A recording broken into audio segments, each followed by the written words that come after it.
এই দেখো, তুমি এখনো রেগে আছো আমার উপর। আমার রাগতে বয়ে গেছে আপনার ওপর।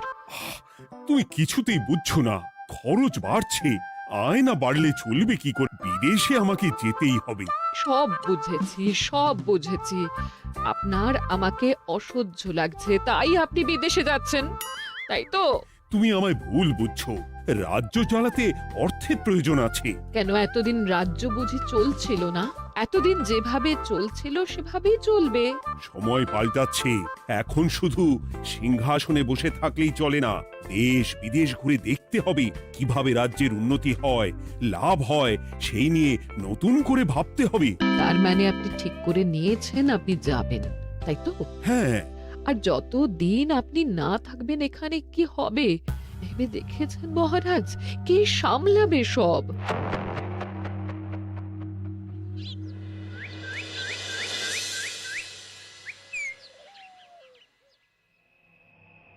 চিঠি?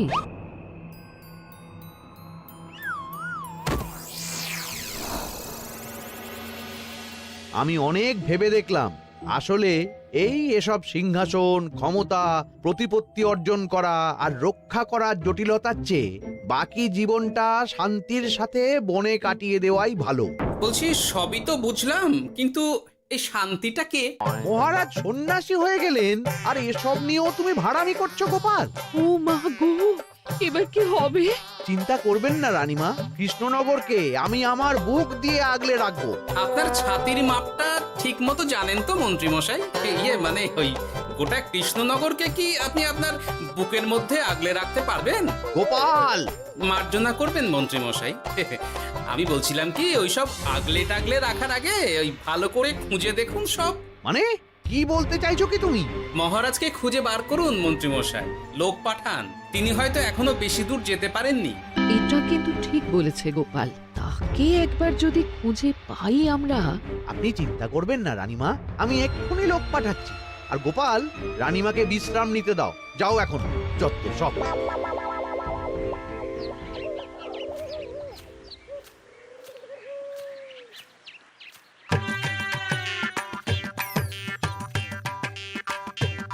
কই গো, গেলে কই? এক ঘটি জল দাও দেখি। ওই জলই খেতে হবে, শুধু জল। ঘরে এক দানাও চাল নেই। বাজারে না গেলে আজ হরি মটর। রাজ্যে রাজা নেই আর তুমি ঘরে চাল নেই বলে চিল্লামিল্লি করছো। চত্ব সব। ও মা গো, মহারাজ রাজ্যে নেই তো গেলেন কই? হ্যাঁ, বনবাসে। সে কি গো, এবার কি হবে তাহলে? কপালে যা লেখা আছে তাই হবে, আর কি। এই তোমার চাকরিখানা থাকবে তো? হ্যাঁ, না থাকলে বাটি হাতে বেরোবো, চিন্তা কি?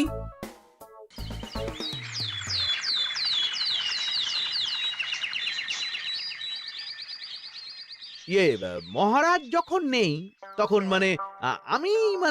আমি যখন এ রাজ্যের মহামন্ত্রী, তখন আমি এত মানে মানে করার কি আছে মন্ত্রী মশাই? মহারাজ নেই তো কি হয়েছে, রানীমা তো আছেন। আমরা তার কথা মতোই চলব। গোপাল একদম উচিত কথা বলেছে। হ্যাঁ, আমিও তো তাই বলছিলাম। মহারাজ যখন নেই তখন রানীমার নির্দেশ মতোই তো আমাদের সামলাতে হবে সব। কতদিন আর আগলাবে গোপাল? আজ নয় কাল এই শর্মাকেই বসতে হবে এই সিংহাসনে। যতদিন পারি ততদিন তো চেষ্টা করতেই হবে মন্ত্রী মশাই। আপনি যদি চলেন ডালে ডালে, আমি চলি পাতায় পাতায়। রাজা মশাই আছেন? আমি অনেক দূর থেকে আসছি।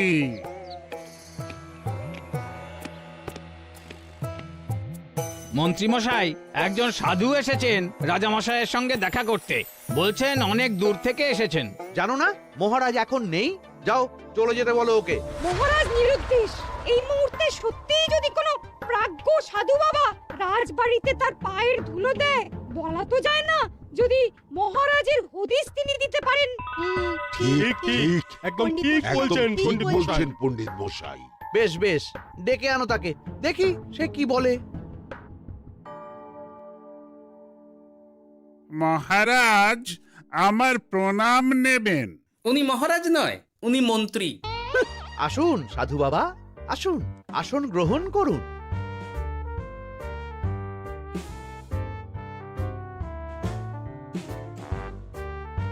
এ কি করলেন সাধু বাবা? এটা তো মহারাজের সিংহাসন। আপনার জন্য আমি অন্য আসনের ব্যবস্থা করে দিচ্ছি, আপনি বরং সেখানে বসুন। ওহ, রাজাই যখন নেই তখন তার সিংহাসনে বসতে ক্ষতি কি? আপনি কি করে জানলেন মহারাজ নেই? বুঝলে না, সাধু বাবা যে অন্তর্যামী গোপাল। এবার কি হবে?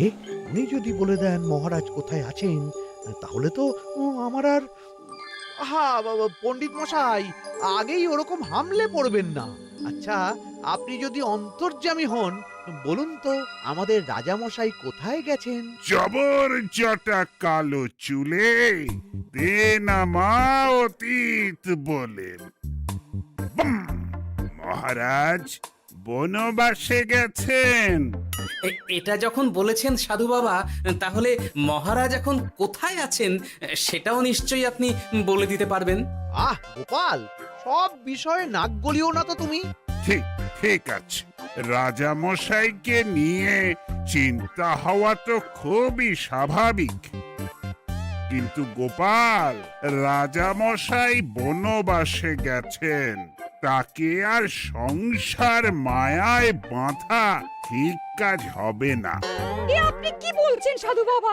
মহারাজ না থাকলে রাজ্য চলবে কেমন করে? নতুন রাজা নির্বাচন করতে হবে। এই তো খেলা জমে গেছে, একে দিয়েই কাজ হবে মনে হচ্ছে। সাধু বাবা, এসব নিয়ে নয় পরে আলোচনা করা যাবে। এই কে আছো? সাধু বাবার পা ধুইয়ে দাও ভালো করে। না, বিষয়টা ঠিক সুবিধের মনে হচ্ছে না। আহা মন্ত্রী, করেছ কি? আমি সাধু মানুষ, এত খেতে পারি কি? ও বললে হবে না সাধু বাবা, আপনার জন্য নিজে দাঁড়িয়ে থেকে মহারাজের খাস হালুই করকে দিয়ে রাঁধিয়েছি সব। দেখুন না একটু, অমৃত অমৃত। বেশ বেশ, এত করে বলছো যখন, বাহ বাহ, চমৎকার চমৎকার। আমি জানি তো যে এমন খাবার আপনি আগে কখনো খাননি।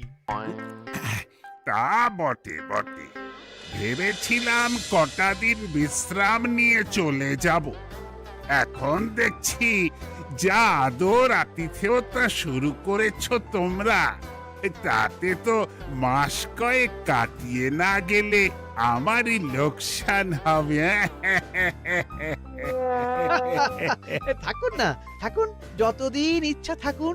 আমার ইচ্ছা অনুযায়ী সব চললে তো ওই গোপালের জায়গায় আপনাকেই সবার মহারথী করে রেখে দিতাম চিরকাল। এসব কি বলছো মন্ত্রী?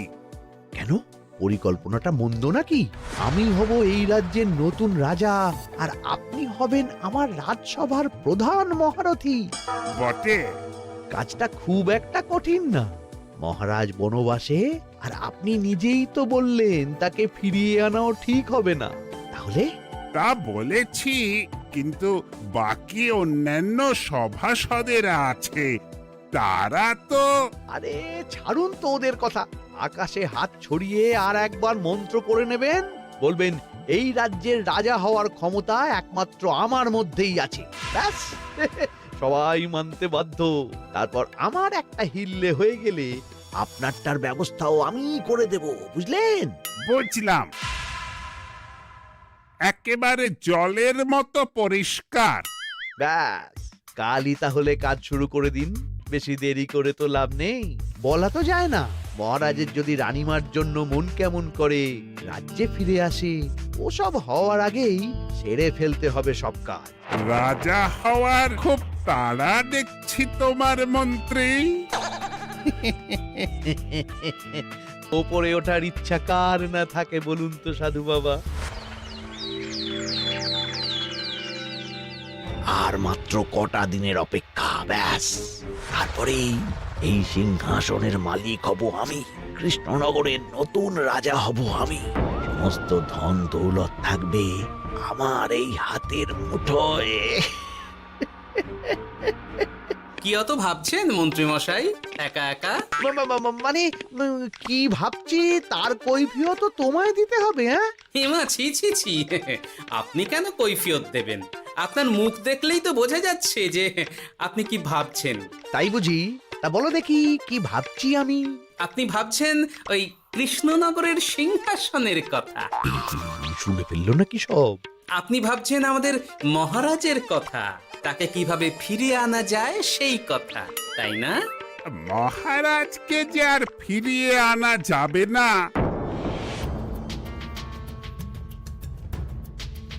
সে কথা তো আগেই বলেছি। তাই যদি হয় সাধু বাবা, আপনি এর একটা কিছু বিহিত করুন, না হলে রাজা ছাড়া রাজ্য। ঠিক বলেছ, রাজা রাজ্য, নুন ছাড়া তরকারি, আলো ছাড়া দিন, জল ছাড়া জীবনের মতো। তাই যত দ্রুত সম্ভব নতুন রাজা নিয়োগ করা দরকার। কিন্তু এ বিষয়ে সিদ্ধান্ত নেওয়ার আগে রানীমার সাথে কথা বলা জরুরি। তার চেয়েও জরুরি একটা কাজ আগে করা দরকার। কিসের কথা বলছেন মন্ত্রী মশাই? গোপালের বহিষ্কার। এ আপনি কি বলছেন মন্ত্রী মশাই? একে রাজা মশাই, তার মধ্যে গোপালের মতো বিচক্ষণ মানুষকে রাজসভা থেকে বহিষ্কার করলে তো রাজ্যেরই ক্ষতি। এটাই হচ্ছে সমস্যা। এই কক্ষে যার যেটা কাজ নয় সে সেটা নিয়ে বেশি চিন্তিত। তুমি বিজ্ঞানে মন দাও, রাজকাজ আমার দায়িত্ব। তাহলে এরকম সিদ্ধান্ত নেওয়ার আগে সবার সাথে আলোচনা করা দরকার। কোনো দরকার নেই, আমি যা বলেছি তাই হবে। রাজ্যের ব্যয়ভার বাড়ছে, এই মুহূর্তে কোনো ভাঁড়কে অযথা বেতন দিয়ে পোষার কোনো মানে হয় না। তাই গোপালেরও কাল থেকে রাজসভায় আসার কোনো দরকার নেই। সবই আমি বুঝতে পারছি মন্ত্রী মশাই। বেশ, আপনি যখন বলছেন, এই আমার শেষ দিন রাজসভায়, চলি সবাই, ভালো থাকবেন।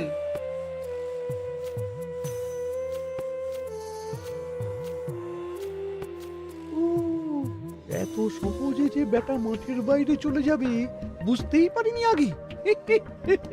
এবার আমার আর সিংহাসনের মাঝে নেই কোনো বাধা, নেই কোনো কাটা। তুমি চিন্তা করো না, আমি নিজে মন্ত্রীর সাথে কথা বলবো। না না রানীমা, সেসবের দরকার নেই। মহারাজ ছাড়া রাজবাড়ি শূন্য শূন্য লাগে, আমারও মন লাগছে না এখানে। বেশ, যা ভালো বোঝো তাই করো, তবে ডাকলে এসো কিন্তু। হ্যাঁ রানীমা, নিশ্চয়ই আসবো। এখন আমি চলি। যাক, এই কদিনে মাথাটা খেলানোর সময় পাওয়া যাবে একটু, না হলে কেমন যেন গুলিয়ে যাচ্ছে সব। কি যে বলো গোপাল দাদা, এই শেষ দুটো শাকের আটি নিয়েও দরদাম করবে তুমি?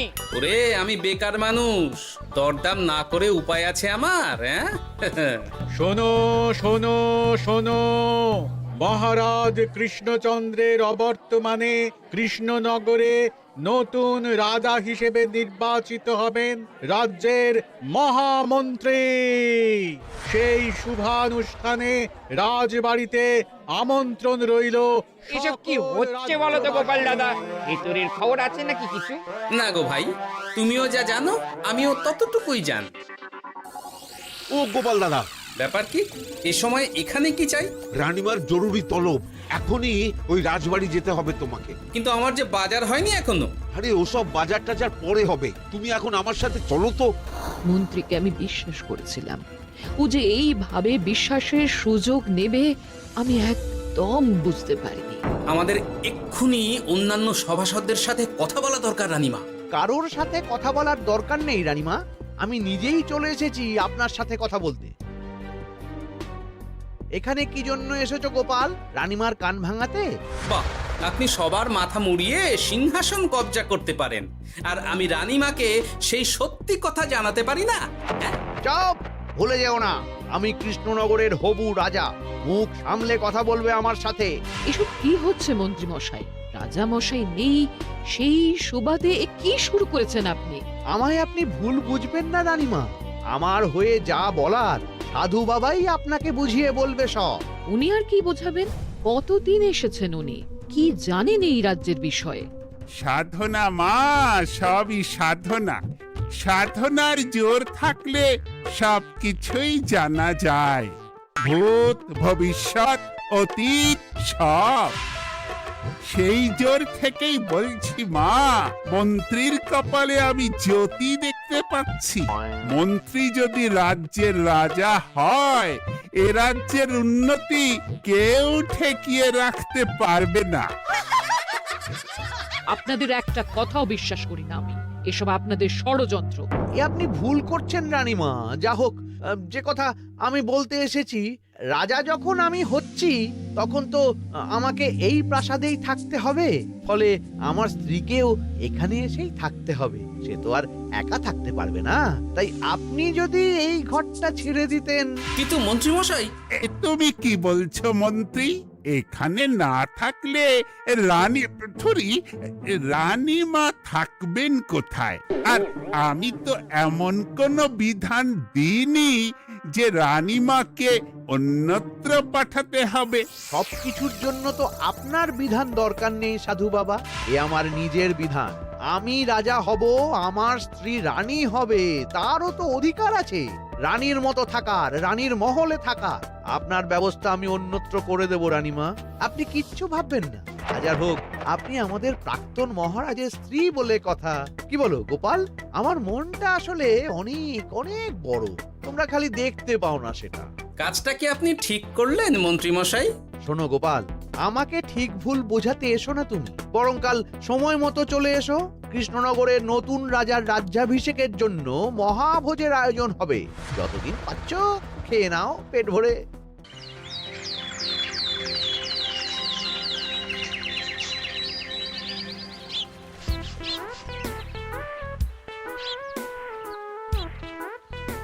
আরে এগুলো আবার কি পরে আছে এখানে? কি এ তো মহারাজের পোশাক। এখানে এসব কি করে এলো? তাহলে কি মহারাজ? না না না, হিসেবটা কেমন যেন ওলট পালট হয়ে যাচ্ছে। সময় তো হয়ে গেল, নতুন মহারাজকে ডাকুন এবার। এসে গেছি, এসে গেছি। আসুন মন্ত্রী মশাই, আসুন। মুকুট নিয়ে দাঁড়িয়ে আছি আপনার মাথায় পরাবো বলে। সাধু বাবা, এবার মহারাজ বলা অভ্যাস করুন। মহারাজ। মহারাজের হদিশ পাওয়া গেছে মন্ত্রীমশাই, মহারাজের হদিশ পাওয়া গেছে। এই কি স্বপ্নের কথা? মহারাজের হদিশ পাওয়া গেছে মানে কোথায় মহারাজ? না না, মহারাজ না, মহারাজের পোশাক পরে আছে পুকুরের ধারে। আমার মনে হয় তিনি ওই পুকুরে ডুব দিয়ে নিরুদ্দেশ হয়ে গেছেন। ও তাই বলো? তা বেশ তো, প্রাক্তন রাজার জন্য না হয় কিছুক্ষণ নীরবতা পালন করে নেব আমরা, ব্যাস। এ আপনি কি বলছেন মন্ত্রী মশাই? মহারাজ সত্যি ওই পুকুরে ডুব দিয়েছেন কিনা সেটা তো তলিয়ে দেখা দরকার একবার। সেসব হবে আমি রাজা হওয়ার পর। নিন সাধু বাবা, মুকুট পরান। কিন্তু মন্ত্রীমশাই, আরো একটা দুঃসংবাদ আছে যে। ও আবার কিসের দুঃসংবাদ? মহারাজ যে পুকুরে ডুব দিয়েছেন সেই কথা বলতেই রানীমা অজ্ঞান হয়ে গেছে। তুমি যে কি করো না গোপাল, শুভ সময়ে অশুভ একটা সংবাদ দিয়ে দিলে তো সব বরবাদ করে। এই কে আছো? গ্রেপ্তার করো গোপালকে। তার আগে তোমায় গ্রেপ্তার করা হবে। এত বড় সাহস তোমার? হবু রাজাকে গ্রেপ্তার করার কথা বলো তুমি? আজ তোমার একদিন কি আমার একদিন। কিসের হবু রাজা? আমি কৃষ্ণনগরের আসল রাজা। হ্যাঁ, আমি। কি মহারাজ, আপনি? হ্যাঁ, আমি। অনেক দিন ধরে তো তোমার বাড়বাড়ন্ত দেখলাম, আজকে খেলা শেষ। কিন্তু গোপাল, রানী কোথায়? কেমন আছে সে? এক্ষুনি তার কাছে আমাকে নিয়ে চলো। রানীমা ভালোই আছে মহারাজ, কিচ্ছু হয়নি তার। কিন্তু তুমি যে বললে রানী অজ্ঞান হয়ে গেছে। এটুকু মিছে কথা না বললে যে আপনার লুকোচুরি খেলাটা এত সহজে শেষ হতো না মহারাজ।